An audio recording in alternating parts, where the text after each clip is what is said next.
Hi student, नमस्कार। Lockdown के इस दौर में आप घर पे हैं, अच्छा है। आप घर पे रहेंगे, स्वस्थ रहेंगे। स्कूल नहीं जा रहे हैं, स्कूल की छुट्टियां हैं। इस बात को ध्यान में रखते हुए मैं आज 10th क्लास के सोशल साइंस में ज्योग्राफी पार्ट से पहला चैप्टर है संसाधन विकास। तो संसाधन क्या है, संसाधन किसे कहते हैं? तो सिंपल सी बात है, कोई भी वस्तु जो हमारे लिए जरूरी है वो संसाधन कहलाएगी। जो वस्तु मनुष्य की जरूरत को पूरा करती है संसाधन कहलाएगी। हमारी पृथ्वी के अंदर, हमारी पृथ्वी पर, इसकी संपूर्ण वातावरण में जितने भी पदार्थ, तत्व, कारक जो मनुष्य की जरूरत को पूरा करते हैं और मनुष्य के लिए मूल्यवान है, संसाधन कहलाते हैं। ये प्रमुख रूप से 3 प्रकार के होते हैं। एक तो प्राकृतिक संसाधन, मानव संसाधन, मानव निर्मित संसाधन। जैसे देखिए, संसाधन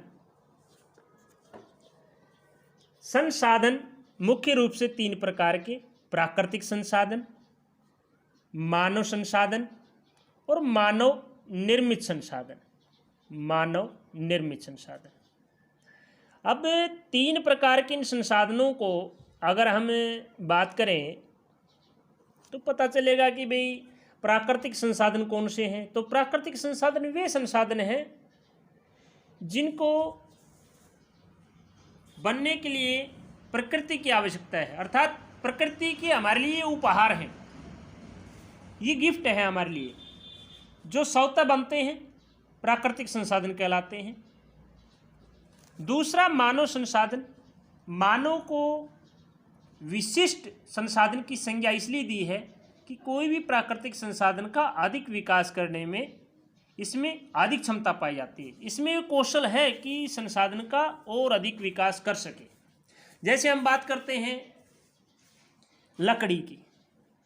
लकड़ी, जैसे लकड़ी है, लकड़ी एक यानी कि ये पेड़ है, इससे तना है, ये लकड़ी तो है, लेकिन इस लकड़ी को मनुष्य में ऐसा कौशल है जो इस लकड़ी से फर्नीचर तैयार कर सकता है।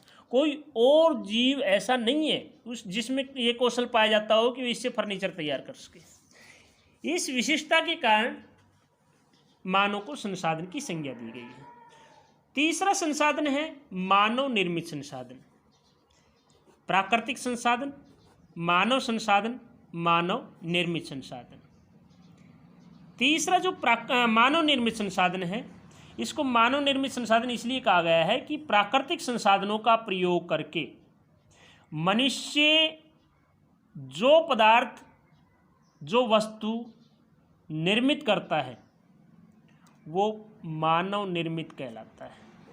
अर्थात मानव के हस्तक्षेप से बनी नई वस्तु, पदार्थ मानव संसाधन के द्वारा निर्मित होने के कारण मानव निर्मित संसाधन कहलाती है, या हम कृत्रिम संसाधन भी कह सकते हैं। अब हम बात करते हैं पुनः वापिस प्राकृतिक संसाधन की। प्राकृतिक संसाधन, अब प्राकृतिक संसाधन मुख्य रूप से 2 प्रकार के होते हैं।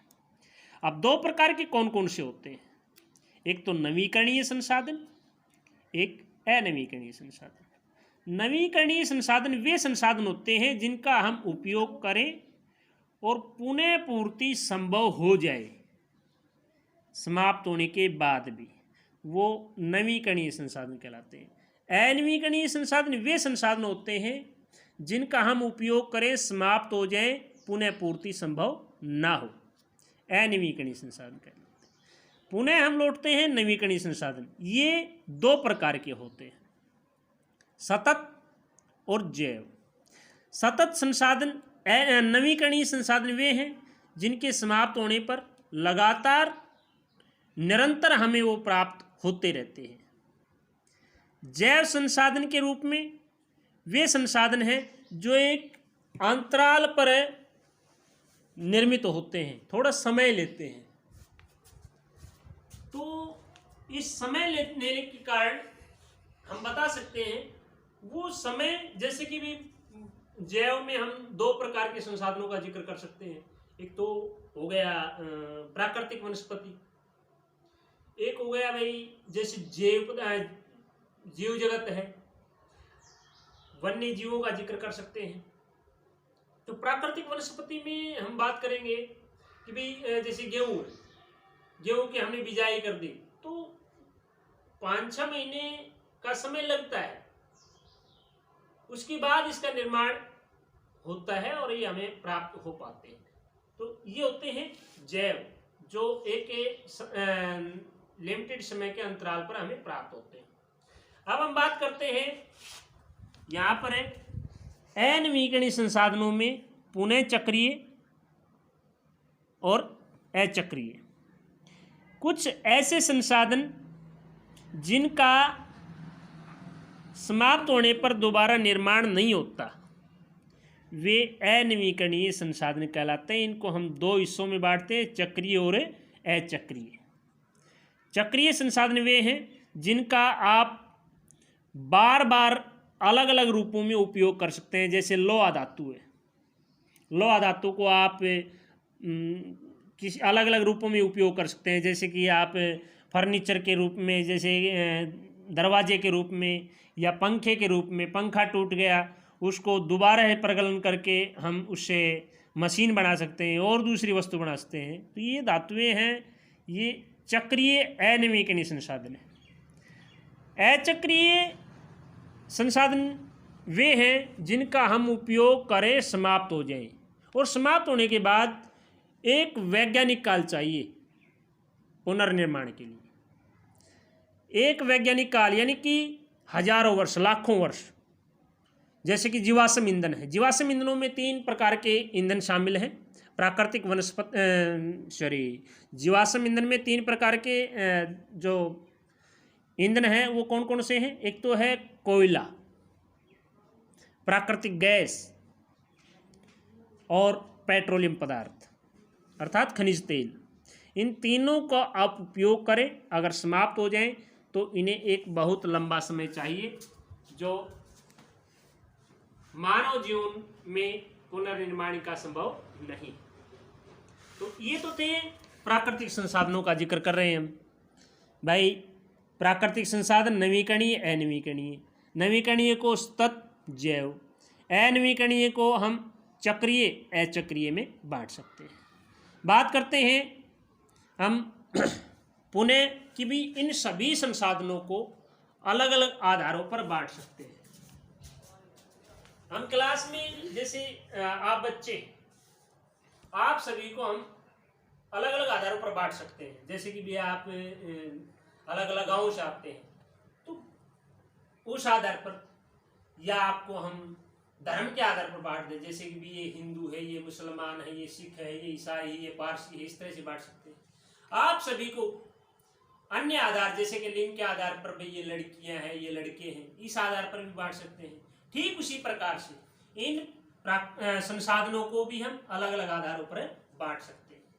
तो पहला आधार हम करते हैं जैसे उत्पत्ति के आधार पर।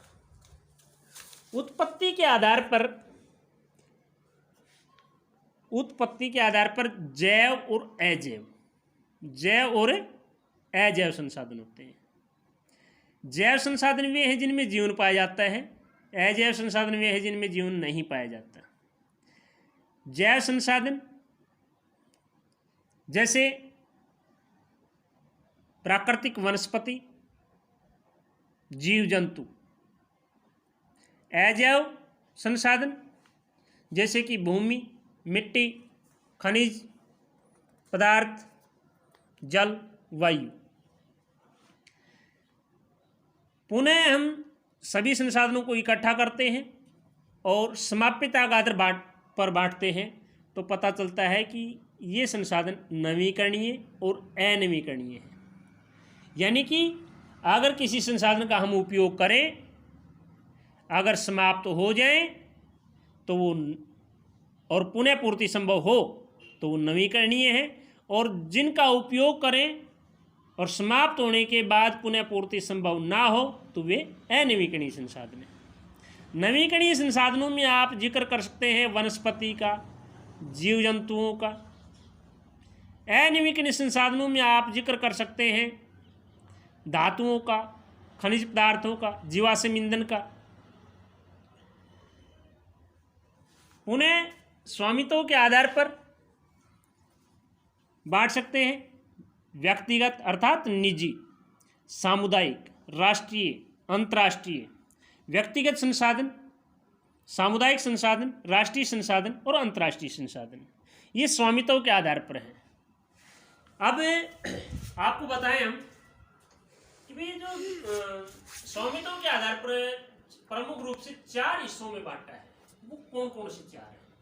एक तो निजी या व्यक्तिगत बताया हमने।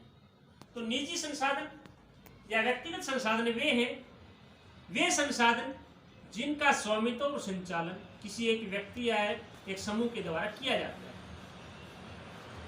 निजी या व्यक्तिगत संसाधन कहलाते हैं। जैसे कोई मकान है, किसी व्यक्ति का है, तो उस व्यक्ति के नाम पर है तो वो संसाधन क्या कहलाएगा? व्यक्तिगत संसाधन कहलाएगा। दूसरा होता है सामुदायिक संसाधन।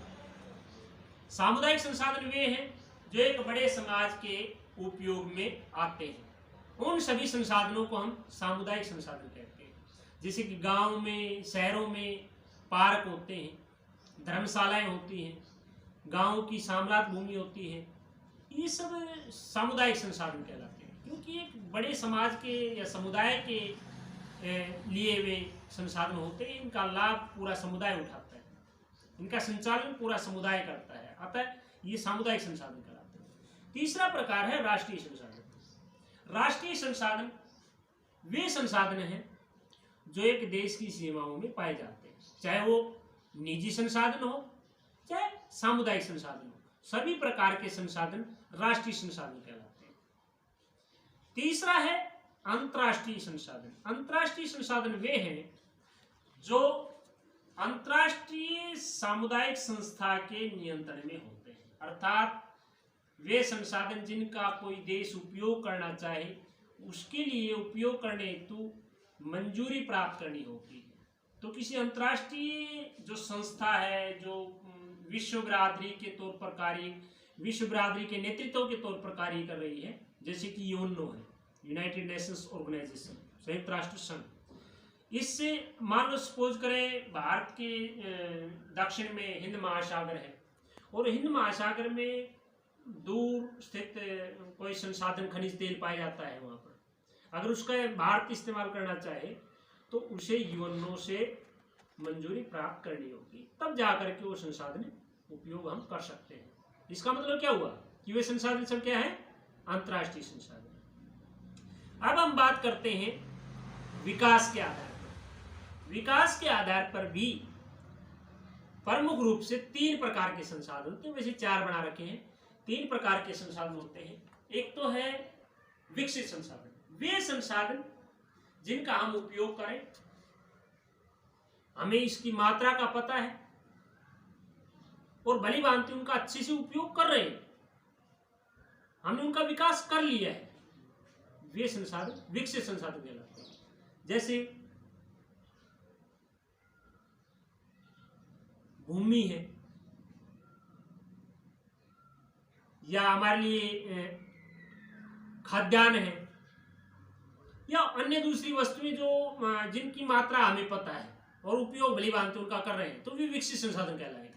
दूसरा संसाधन है वो है भाई विकसित संसाधन के साथ साथ संभावी संसाधन। अब संभावी संसाधन कौन से होते हैं? संभावी संसाधन वे हैं जो हमारे यहाँ पर उपलब्ध हैं और वर्तमान में हम उनका उपयोग नहीं कर रहे हैं, लेकिन भविष्य में उनका उपयोग कर सकते हैं, ये संभावना बनी होती है। जैसे कि हमारे राजस्थान में है, गुजरात में है, सौर ऊर्जा के काफी बड़े विकल्प हैं हमारे पास, लेकिन पूर्ण रूप से हम उसका वर्तमान में इस्तेमाल ऊर्जा के रूप में नहीं कर रहे हैं। तो इसका मतलब क्या हुआ कि भविष्य में अगर जरूरत पड़ी तो हम उनका इस्तेमाल कर सकते हैं। तो ये संभाव्य संसाधन है। तीसरा है वो है संचित कोष या भंडार लगभग एक जैसी प्रकृति होती है संचित कोष और भंडार की। ये वे संसाधन हैं जो हमारे दायरे में नहीं, इनका हम उपयोग करना तो चाहते हैं लेकिन तकनीक के अभाव में, किसी टेक्नोलॉजी के अभाव में इनका हम उपयोग नहीं कर सकते, इनके उपयोग से हम वंचित हैं। जैसे कि आपने साइंस पढ़ा है, आप पढ़ते हैं तो H2O जैसे कि जल दो गैसों का यौगिक है, एक तो हाइड्रोजन और एक ऑक्सीजन। हाइड्रोजन एक ज्वलनशील पदार्थ है। अगर हमारे पास कोई ऐसी तकनीक हो कि जल से इन दोनों घटकों को हम अलग अलग कर सकें तो हमारी ऊर्जा की जरूरतें हैं वो पूरी हो सकती है। अतः हमारे लिए H2O ऊर्जा के रूप में अगर हम जल का उपयोग करना चाहें तो जल हमारे लिए क्या है, एक संचित कोष है। तो आज के लिए इतना ही काफी। मैं आशा करता हूँ आपको समझ में आया होगा। पहला प्रयास है, सो गलती हुई हो तो उन त्रुटियों को हम पुनः एक बार फिर ठीक करेंगे। बाकी समझना, और आपने जो टेक्स्ट बुक आपने खरीदी है या आपने जो बड़े बहन भाई हैं उनसे आप परचेज कर लेना, और 2-3 पेज शुरू की इस चैप्टर के 2-3 पेज के अंदर से पढ़ करके आप ऑब्जेक्टिव क्वेश्चन आंसर तैयार करेंगे। कोई लगभग ज़्यादा नहीं, आप शुरुआत में 15 से 20 क्वेश्चन तैयार करें ऑब्जेक्टिव, और घर पर सावधानी पूर्वक घर से बाहर ना निकलें, घर पर रहें, स्वस्थ रहें। धन्यवाद। जय हिंद।